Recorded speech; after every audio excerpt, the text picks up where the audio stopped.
โดยการกรงกุ๊กកិច្ចប្រជុំបានដំណើរការចាប់ពីម៉ោង 12 រហូតដល់ម៉ោង 1 កន្លះម៉ោងនៅទីក្រុងកូឡាឡាំពូក៏ប៉ុន្តែនៅពេលនេះដោយសារកិច្ចប្រជុំ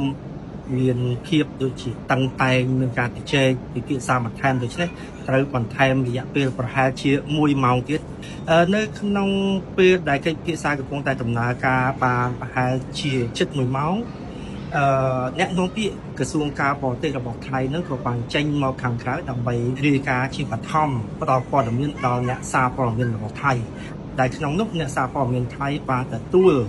នៅតួលេខនៃការស្លាប់ហើយនិងការខូចខាតខាងពាក្យគីថៃនោះ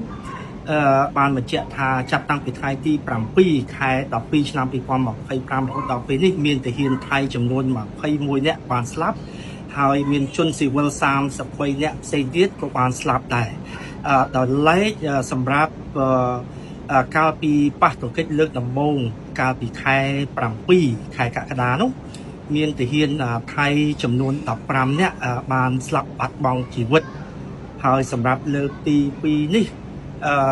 ប្រជាពលរដ្ឋថៃដែលប៉ះពាល់ដោយសារការប៉ះទង្គិចអាវុធនេះខាងថៃគេបានបញ្ជាក់ថាមានតួលេខរហូតដល់ទៅ40,000 នាក់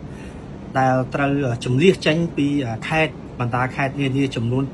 ក្នុងទឹកដីថៃនោះនេះគឺជាតួលេខរបស់ភាគីថៃដល់ឡែកកម្ពុជាតួលេខចុងក្រោយក៏បានបញ្ជាក់ដែរថាមានប្រជាពលរដ្ឋខ្មែរយើងជនស៊ីវិលចំនួន20 នាក់បានស្លាប់ហើយរងរបួសចំនួន77 នាក់ផ្សេងទៀតដោយឡែកជនភៀសសឹកមានរហូតដល់ទៅជាង50,000 នាក់មានន័យថាជាងកន្លះលាននាក់នេះគឺជាតួលេខចុងក្រោយរបស់ភាគីថៃហើយនិងភាគីកម្ពុជា